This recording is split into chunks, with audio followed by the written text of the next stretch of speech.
사도행전 18장 18절부터 23절.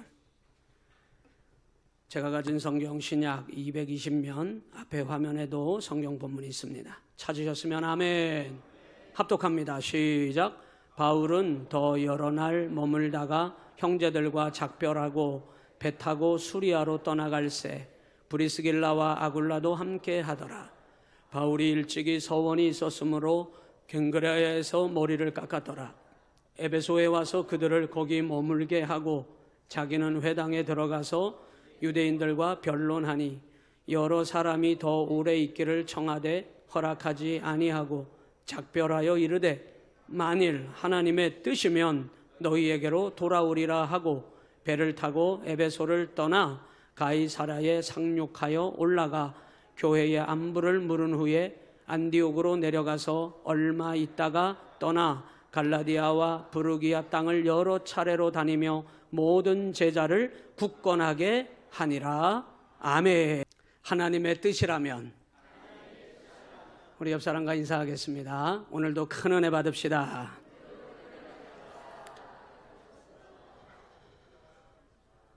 우리 사랑하는 시온의 성도들, 우리 여러분 무더위에 얼마나 고생이 많으세요? 너무나 덥죠? 네.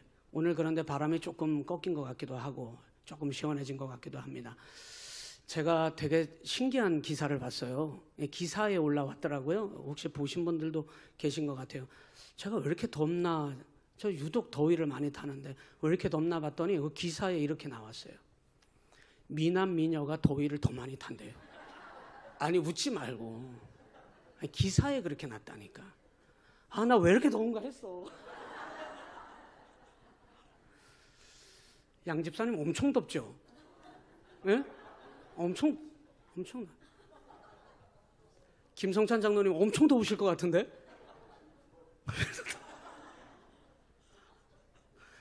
저 2층 엄청 덥죠? 저 미남 미녀들이 엄청 많으시네. 지옥과 천국이 지금 난리가 났대잖아요. 하도 폭염이 뜨거워가지고 지옥이 웬만해서는 뜨겁지가 않다 그러는데. 따라서 하실까요? 옆 사람이랑 이렇게 인사하세요. 생긴 대로 삽시다. 주님의 뜻인데 어떻게 이렇게 잘생긴 걸 어떻게 해요? 아, 더워 죽겠네. 아니 정말 기사에 났어요. 하나님의 뜻은 꺾을 수 없습니다. 네. 교회가 가장 부흥되고 복된 교회가 되는 비결이 딱 하나 있어요. 하나님 뜻대로 하시면 됩니다. 여러분의 삶에 가장 복 있는 그 길은 오직 하나입니다. 여러분이 하나님 뜻에 귀 기울이면 됩니다. 여러분의 자녀들은 어때요? 여러분의 자녀들이 복 있는 사람이 되기를 간절히 원합니다. 그 비결은 딱 하나인데 하나님 뜻대로 사는 법을 가르쳐 주셔야 해요. 요즘 아이들 얼마나 여러분 눈에 보이는 대로 사는지 압니까? 내가 뭐 입었는지 알아? 애들도 그래요. 내가 뭐 가졌는지 알아? 내가 어떤 브랜드를 가지고 있는지 알아? 내 스마트폰이 뭔지 알아? 내가 신은 신발이 뭔지 알아? 내가 타는 자전거가 뭔지 알아? 내가 심지어는 들러맨 가방이 뭔지 알아? 눈에 보이는 거에만 온통 집중하고 사로잡혀 살아요. 보이지 않는 것이 더 귀한 것이 얼마나 많은지 모릅니다. 우리의 자녀들이 눈에 보이는 대로 이끌려가다가는 난리가 날 것입니다. 여러분 기도하셔야 되는데 여러분의 자녀들이 복 있는 길을 걸어가기를 원한다면 하나님 뜻대로 사는 법을 알게 해야 합니다. 근본에 여름 우리 장로님 기도하셨습니다만 근본 여름 행사가 그런 시간이 되어야 될 줄로 믿습니다. 저는 제 소원도 참 많아요. 하나님 앞에 하나님 저 소원 좀 들어주세요. 저 이런 소원도 있고 저런 소원도 있어요. 근데 지금은 그런 기도 안 합니다. 왜 그러느냐? 소원이 있다 그래서 제 소원 다 들어도 되는 거 아니에요. 사람이 자기 소원대로 여러분 누구나 다 되기를 갈망하잖아요. 그런데 어느 순간 제 머릿속에, 제 생각 속에, 제 마음 속에 하나님이 그런 감동을 주시더라고요. 네가 뭘 할 수 있다고? 네가 뭘 안다고 소원을 말하냐? 여러분, 우리가 내일 여러분에게 무슨 일이 일어날지 아시는 분 계십니까? 몰라요. 지금 이 자리에 여러분 자녀들도 같이 앉아 계신 분들도 참 감사하게도 있습니다만은 멀리 떨어진 자녀들도 있잖아요. 심지어는 외국에 나가 있는 자녀들도 있잖아요. 어떻게 지내는지, 여러분 내일 무슨 일이 여러분 자녀들에게 일어날지 여러분 장담하고 안심하고 가만히 계신 분들 계십니까? 우리의 자녀들이 내일 여러분 자녀들에게 무슨 일이 일어날지 우리는 아무도 모릅니다. 하물며 여러분도 마찬가지일 겁니다. 여러분의 삶의 자리에 내일 당장 미래 무슨 일이 일어날지 우리는 장담할 수 있는 사람은 아무도 없어요. 지금 이 순간에 여러분 몸속에 무슨 일이 일어나는지 여러분 다 파악하십니까? 저는 제 머릿속이 뭐 어떻게 돌아가는지 전혀 감을 못 잡겠습니다. 제 심장이 어떤 식으로 지금 뛰고 펄떡이는지 전혀 모르겠습니다. 제 혈관 속에 피가 어떻게 잘 돌아가고 있는지, 속속들이 잘 전해지고 있는지 모르겠습니다. 도무지. 여러분 몸뚱아리조차도 내 안에서 무슨 일이 일어나는지 우리는 아무것도 모르며 살아가는 자들인데, 주여 내 뜻대로 해주세요, 이렇게 해주세요, 저렇게 해주세요. 저는 그 기도를 포기했어요. 주님께서 네가 뭘 할 수 있다고, 네가 뭘 안다고 이렇게 해달라고 저렇게 해달라고. 여러분, 우리의 기도는 하나님의 뜻이 무엇입니까? 하나님 뜻대로 살게 해주세요. 여러분, 이것이 참 지혜인 줄로 믿습니다. 이 참 지혜를 가진 사람은 하나님 뜻을 살피는데, 하나님 뜻대로 해주세요. 여러분, 우리가 하나님 뜻대로 살겠습니다 해도 여러분 지 맘대로 살아. 그런 사람 얼마나 많아요. 왜 그러느냐? 하나님 뜻대로 살겠다는 뜻은 무슨 뜻이냐? 한번 따라서 해보세요. 하나님, 저를 인도해 주세요. 하나님 뜻대로 산다는 뜻은 무슨 뜻이냐면, 하나님께서 내 삶을 인도해 달라고 말하는 겁니다. 하나님이 여러분의 삶을 인도해 주시기를 여러분 원하십니까? 간섭받는 거 좋아하는 사람 없어요. 그럼 밥을 먹을 때도 우리 집사람이 간섭해요. 이거 왜 안 먹어? 먹어야 돼. 먹어. 맛없어? 맛있어. 먹어. 간섭 안 했으면 좋겠어. 어떤 때는 그냥 물만 말아 먹고 싶을 때도 있어요. 왜 그렇게 먹어? 간섭하는 거 좋아하는 사람 하나도 없어요. 그런데 여러분, 하나님은 여러분에게 간섭하셔야 해요. 하나님, 부담되니까 간섭하지 마세요. 제가 다 알아서 합니다. 우리 성도들 가운데는요, 100세를 향하여 가시는 분도 계시거든요. 연세가. 여러분, 90년 사셨다고 생각해 봐요. 모르는 게 뭐가 있을 것 같아요. 그런데요, 그런 분들도 불안하고 초조하고 그리고 모르겠다는 거예요. 내가 당장 어떻게 어떤 길을 내가 이 세상을 하직하고 갈지 모르겠다는 거예요. 90년을 사신 분도 그래 말하는데, 여러분 80년 사신 분들 겸손하소. 50년 사신 분들 겸손하소. 30년 사는 사람 더 겸손하소. 여러분 모르겠다는 거예요. 하나님이 인도해 주셔야 교회는 교회되고 성도는 성도되고 자녀들의 삶이 믿음 안에 세워질 줄로 믿으시기를 주님의 이름으로 간절히 축원합니다. 하나님이 인도해 주시는 것밖에는 방법이 없어요. 오늘 사도행전 18장은 그 얘기를 하고 있어요. 하나님의 인도함을 받기를 여러분 간절히 원합니다. 하나님의 인도하심을 받기를 원하십니까? 목사님, 하나님이 내 삶을 인도해 주기를 간절히 바랍니다. 내 자녀들도 잘 되기를 바랍니다. 그러려면 여러분이 원하시면 됩니다. 하나님이 내 삶을 이끌어 주시기를 원하셔야 해요. 자녀들을 하나님이 정말 책임져 주시기를 원하셔야 해요. 자기들이 다 알아서 하거든요. 정작 얘기를 해보면 원하지 않아. 부담스러워하고 불편해하고 자기가 마음대로 하고 싶어 하더라는 거예요. 대부분 하나님이 여러분의 삶을 책임져 주시고 하나님 뜻대로 살도록 하기 원한다면 여러분이 하나님 내 삶을 인도해 달라고 간절히 원하셔야 합니다. 오늘 이것이 참 지혜고, 오늘 이것이 바울 사도가 3차 전도 여정, 어떤 학자들은 4차 전도 여정으로 구분합니다만은 총 4차 전도 여정 로마에 가기까지 그가 걸었던 복음의 여정을 키로수로 환산하니까 3,000km라는 거예요. 3,000km. 지금은 뭐 비행기 타고 날아가면 끝나는 거지. 그런데 그때는 비행기가 하고 가는 게 아직 없었어요. 지금은 메일로, 네, 허 목사님 메일로 선교 보고 드릴게요. 디디디디디 틱 누르면은 메일이 딱 도착해. 띵동. 열어보면은 인도에서, 파키스탄에서, 여러분 아프리카에서 어떻게 선교사님이 선교하는지 보고 내용이 몇 초 만에 메일로 쑥 들어와요. 보면 알아. 그러나 바울 사도는 3,000km나 되는 곳을 걸어 다니고 배를 타고 산을 넘고 강을 넘고 강도의 위협을 뛰어넘어 죽을 위기를 수없이 겪으면서 그 길을 걸어 다니면서 복음 전했다는 거예요. 이유가 뭔지 압니까? 하나님의 뜻이었기 때문에. 오늘 여러분 그 얘기를 하고 있습니다. 28장 우리 사도행전 오랜만에 다시 돌아왔는데요. 28장 앞부분은 고린도 지역에서 2차 전도 여정 가운데 바울 사도가 고린도에 들어가서 복음 전했던 얘기예요. 바울 사도가 한 번도 복음 전하러 들어갔던 지역에서 아이고 이 지역은 꼴 보기도 싫다 이거.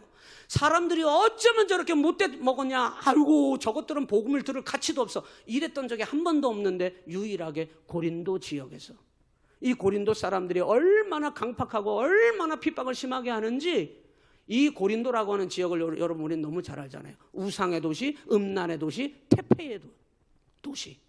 그런 도시에 이 사람들이 바울 사도가 들고 들어온 복음을 듣기를 싫어하는 거예요. 얼마나 핍박을 하는지. 그래서 바울 사도가 발길을 돌려 고린도를 떠나려고 할 때 여러분 하나님께서 환상 가운데 바울에게 음성으로 말씀하시기를 너는 두려워하지 말고 내 말을 담대히 전하라. 이 성중에 내 백성이 많음이라. 하나님이 딱 말씀하십니다.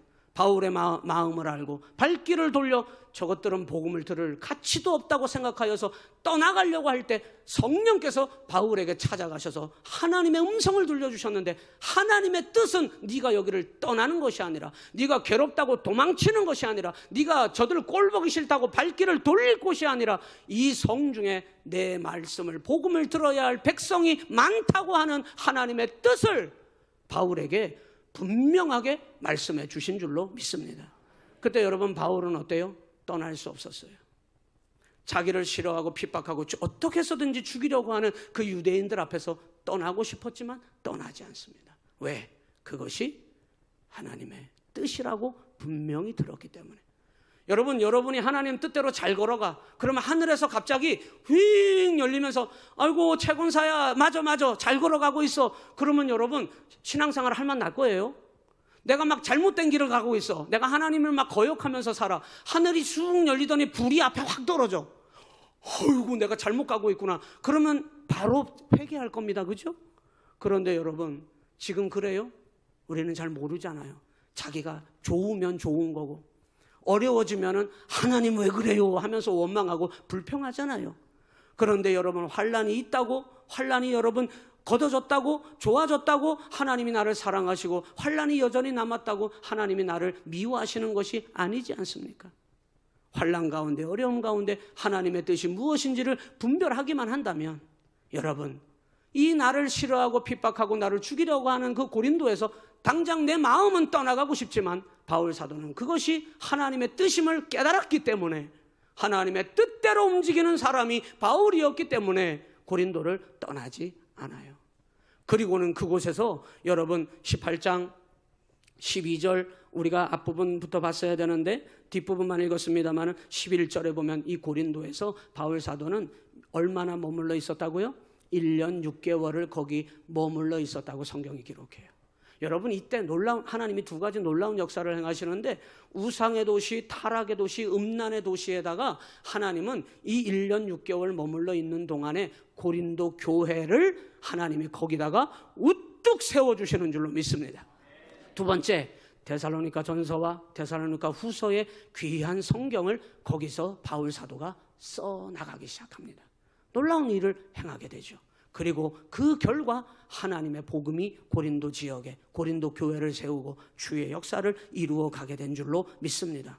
하나님의 뜻을 분별할 때, 하나님의 뜻을 따르고자 결단할 때, 하나님의 뜻을 따른다는 말은 하나님 나를 인도해 달라고 간절히 원할 때 하나님께서는 자기 자신을 환영하는 것이 아니라 핍박하고 죽이려고 하는 그 고린도에서 하나님의 뜻을, 복음의 역사를 바울 사도가 이루어 낸 줄 믿으시기를 주님의 이름으로 간절히 축원합니다. 그런데 이제 오늘 본문의 내용은 그런 상황 가운데 이 바울에게 위기가 찾아와요. 위기.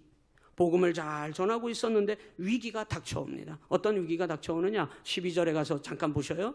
말씀을 잠깐 살핍니다.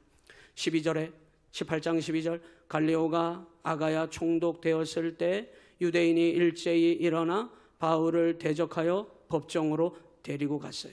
여러분 이때 무슨 일이 벌어졌느냐? 바울 사도가 고린도 사역을 마치고 이제 떠나 나와 에베소로 가려고 하는 그 상간에 이 아가야 지역에, 이 아가야는 고린도 지역에 있는 한 도시인데 여기에 총독이 새로 부임해 왔어요. 이때 당시는 이 유대인들은 로마가 통치하면서 각 지역마다 총독을 세워서 그들에게 분권 통치를 할 수 있도록 총독들에게 권한을 줍니다. 유대인이 유대인을 함부로 죽일 수 없습니다. 유대인이 유대인을 법정에다가 고소를 할 수 있지만은 그들을 죽일 수 있는 권한은 없어요. 그러면 유대인이 유대인을 죽이고 싶어요. 지금 이 유대인들이 바울 사도, 유대인인 바울을 너무 죽이고 싶습니다. 그가 전하는 복음을 듣고 싶지도 않고 저 바울만 제거하면 되겠다는 생각을 끊임없이 했기 때문에 이들이 총독이 새로 부임하자마자 그 총독에게 그 바울을 고발하여서 그를 법정에다 끌어다 놓고 사형을 선고해달라고 요청을 했어요. 그리고 오늘 12절에는 뭐라고 그 결론이 나왔는데 법정으로 바울을 데려다가 갖다가 놨습니다. 여러분 이 말은 무슨 뜻이냐? 총독과 새로 부임한 이 갈리오 총독과 바울을 죽이려고 하는 그 유대인들과 이미 결탁이 다 끝났다는 얘기예요. 법정에 세울 때는 뒤에서 뒷거래가 다 끝났다는 얘기예요. 바울은 갈리오와 얼굴도 본 적이 없습니다. 법정에서 지금 처음 보는 거예요. 그리고 법정에 들어가는 순간 바울은 사형입니다, 여러분. 이미 뒷거래가 다 끝났기 때문에.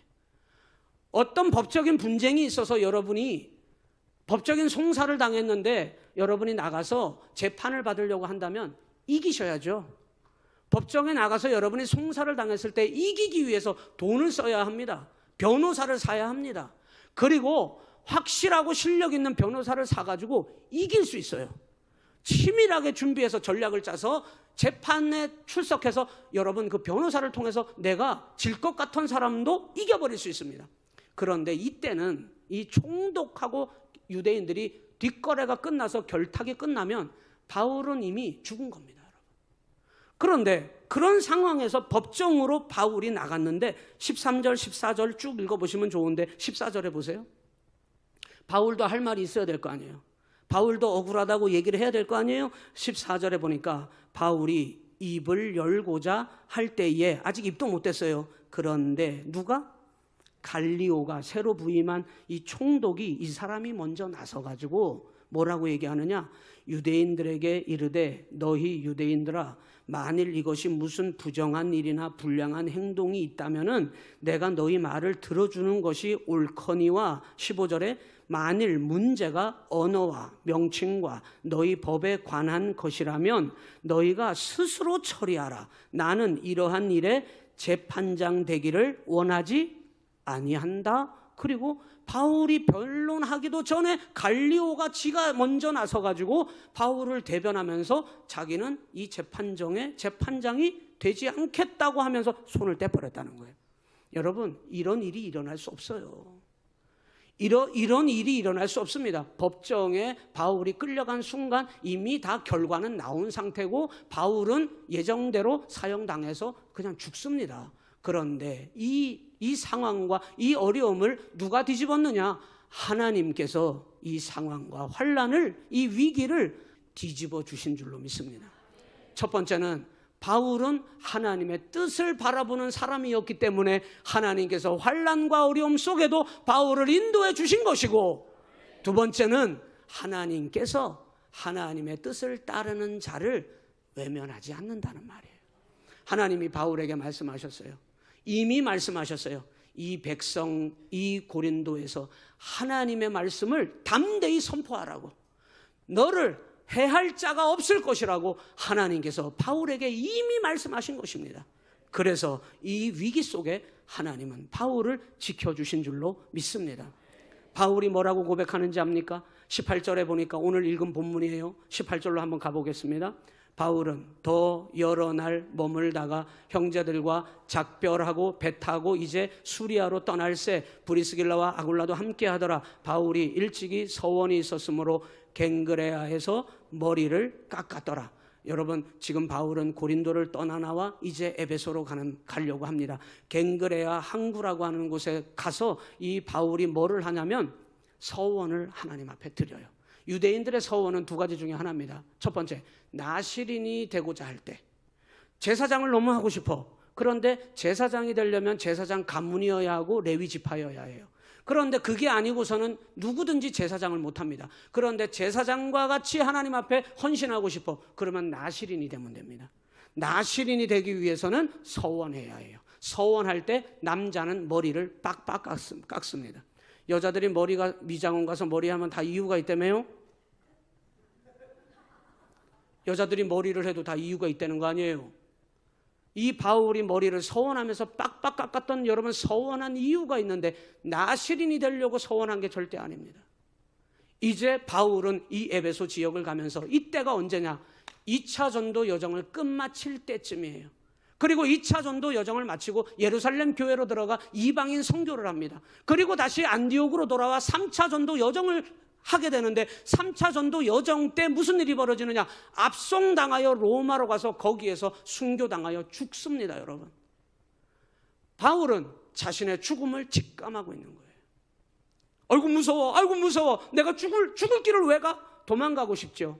그러나 바울은 도망치지 아니하고 하나님의 뜻이 복음 전하다가 이방인들을 위하여 복음 전하다가 순교당하는 것이 하나님의 뜻임을 알기 때문에 직감하고 하나님 앞에 서원하며 머리를 삭발하면서 하나님 앞에 뭐를 간절히 갈망하느냐?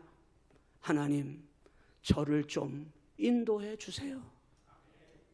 죽을 길을 걸어가잖아요. 핍박당할 길을 걸어가잖아요. 바울이 하나님 앞에 서원하면서 간절히 기도한 내용, 하나님, 저 좀 인도해 주세요. 무슨 일을 당하든지 하나님이 나를 떠나지 마시고 나를 인도해 주세요. 그게 바울 사도가 서원한 이유였어요. 그러더니 19절에 와서, 여러분 19절 보세요. 에베소에 와서 그들을 거기 머물게 하고 자기는 회당에 들어가서 유대인들과 변론하니 조금 있다가 20절에 여러 사람이 더 오래 있기를 청하되 허락하지 아니하였대. 여러분, 고린도는 죽일 듯이 달려들으니까 바울 스스로가 떠나고 싶었어요. 그런데 떠났어요? 못 떠났어요? 못 떠났어요. 왜? 거기 머물러 담대히 말씀을 전하라고 하는 것이 하나님의 뜻임을 알았기 때문에. 나를 싫어하는 사람들이 여러분 수두룩해요. 한 사람만 여러분에게 달려들어서 너 반드시 내가 죽여버릴 거야. 여러분, 그러면 밥맛도 없어.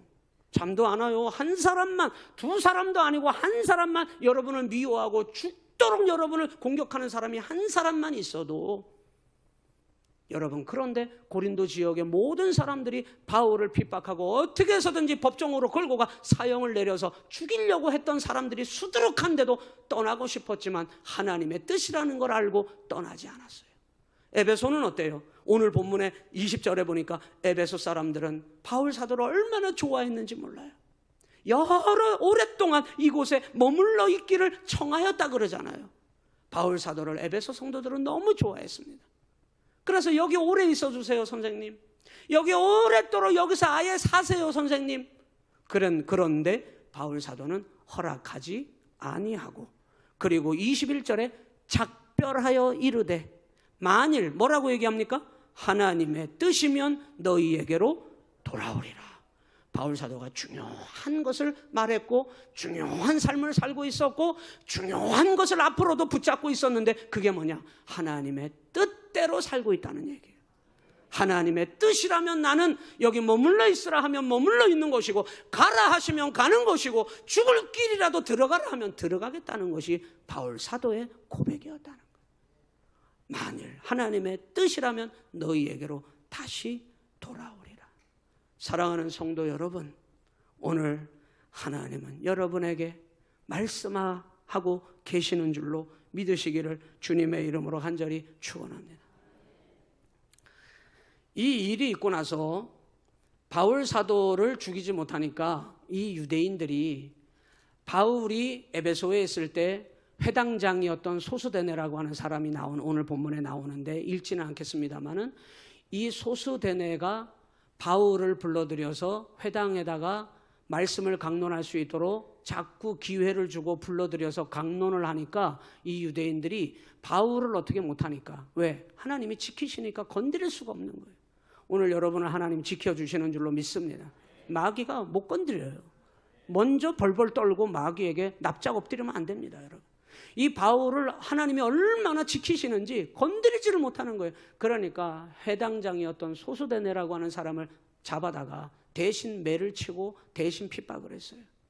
여러분, 어려움이, 소수데네는 어려움이 찾아왔어요. 바울로 인하여 어려움이 찾아왔습니다.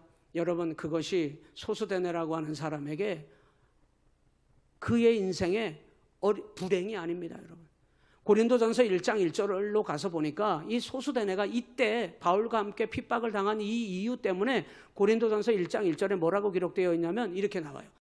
하나님의 뜻을 따라 그리스도 예수의 사도로 부르심을 받은 바울과 형제 소수데네는 어떤 사람이 된지 압니까? 이 일로 인하여 바울과 동일한 사도의 반열에 올라가게 돼요.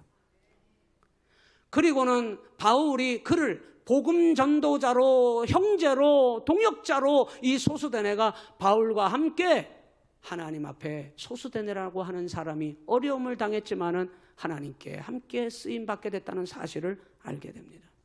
하나님의 뜻대로 가는 사람, 하나님의 뜻대로 가는 사람 얼마나 귀한지 몰라요. 전도를 해도 하나님 뜻대로 하셔야 돼요. 자기 욕심대로 하려고 하면 안 돼. 예배를 드려도 하나님 뜻대로 여러분 하나님 앞에 합당하게 예배 드려야 해요. 여러분, 우리가 믿음의 삶을 헌신하고 봉사하는 모든 것, 여러분 주방에서 일을 하든 뭘 하든 여러분 모든 것이 하나님 뜻대로 하셔야 돼요.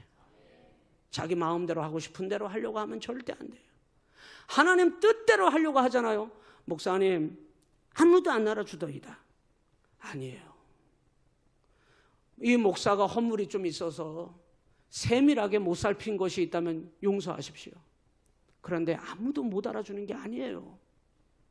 여러분이 설교지를 하든 뭘 하든 여러분 작은 일이든 큰 일이든 그것이 하나님 뜻대로 하시잖아요. 하나님은 다 보고 계신 거예요. 소수데네는 우리가 말하지 않으면 알지도 못할 사람입니다. 그런데 하나님 뜻대로 그 길을 함께 걸어가는 이 무명의 사람이었던 소수데네까지도 하나님은 놀라운 복음의 일꾼으로 하나님이 그를 세워주시더라는 거예요. 여러분, 이름도 없이 빛도 없이 우리가 믿음의 길을 걸어갈 수 있는 이유가 뭐예요? 어떤 때는 누가 알아주지 않아도, 아무도 나를 안 알아줘. 내가 이렇게 수고하고 애쓰는데 죄송합니다. 세밀히 더 살필게요. 그러나 하나님의 뜻대로 헌신하고 봉사하는 그 모든 것을 하나님은 귀히 보고 계심을 믿으시기를 바랍니다. 소수데네는 그런 은혜를 받은 거예요. 오늘 바울 사도는 하나님 뜻대로 살아간다고 하는 이 신앙의 원칙 때문에 바울 사도가요 2차 전도 여정을 마치고 예루살렘 교회를 안 가도 돼. 그런데 이 에베소 지역에서 예루살렘 교회까지 105km가 걸리는 그 길을 걸어서 가요. 그리고 가가지고는 거기서 일주일이고 10일이고 보름이고 대접받고 오는 게 아니고 가서 하나님께서 지금 이방인들을 위하여 어떻게 복음의 역사를 이루어 가시는지 딱 보고하고 다시 나와서 수리아 안디옥으로 다시 돌아가는데 안디옥으로 돌아가는 거리가 480km예요. 아니 잠깐 갔다고 올 거 뭐하러 가? 왜 갔어요? 하나님께서 가서 이방인 선교를 보고하라는 거예요. 그게 하나님 뜻이라는 거예요. 여러분, 하나님의 뜻은 엄중합니다. 아멘 소리가 왜 이러시지? 하나님의 뜻은 교회와 성도들에게 엄중한 것입니다. 이보다 더 중요한 게 뭐가 있어요? 이보다 더 귀한 게 뭐가 있어요? 하나님의 뜻을 엄중히 받아들이는 사람만이 하나님의 복음의 역사 열매를 반드시 거두게 될 줄로 믿습니다. 하나님의 뜻은 하나님 뜻대로 살겠습니다. 여러분 말한다고 되는 게 아니고요. 하나님 나를 인도해 주세요. 하나님이 인도하시는 대로 순종하겠습니다. 그걸 원하셔야 해요. 하나님이 나를 인도해 주시는 것을 간절히 원하셔야 해요. 여러분의 자녀들이 하나님의 인도함을 받는 삶이 되도록 여러분이 간절히 원해야 돼. 야야 대학까지만 가. 대학까지만 가면 끝나. 그때부터는 엄마가 알아서 해. 뭘 알아서 해? 아니 대학까지만 가면 끝나니까 예배 안 드려도 되고 기도 안 해도 되고 그냥 공부만 열심히 하려네. 왜 애 인생을 망치려고 그럽니까? 하나님 뜻대로 가도록 여러분 자녀들을 여러분이 원하셔야 해. 애들은 고3이 돼도 어떤 애들은 믿음이 있는 애들은 말입니다. 은혜의 자리에 오고 싶어 하는데 엄마가 못 오게 해. 엄마가. 네가 지금 어떤 상황인지 몰라? 어떤 상황인데 고3이래 고3. 아이는 원하는데 부모가 안 오네. 여러분 하나님 뜻을 따라 사는 법을 자녀들이 알아야지. 바울은 지금 그 얘기를 우리에게 전하고 있어요. 하나님의 뜻이라면 하나님 내 삶을 내 가정을 내 자녀들을 하나님이 인도해 주시기를 정말 간절히 원해요. 여러분이 원하시면 하나님 외면하지 아니하시고 여러분이 하나님 뜻대로 살도록 하나님께서 이끌어 인도해 주실 줄로 믿습니다. 우리 시온교회가 오늘 예배드리는 우리 성도들이 하나님의 인도함을 받으며 하나님의 뜻을 따라 승리하는 저와 여러분 되시기를 주님의 이름으로 간절히 축원합니다. 기도하겠습니다.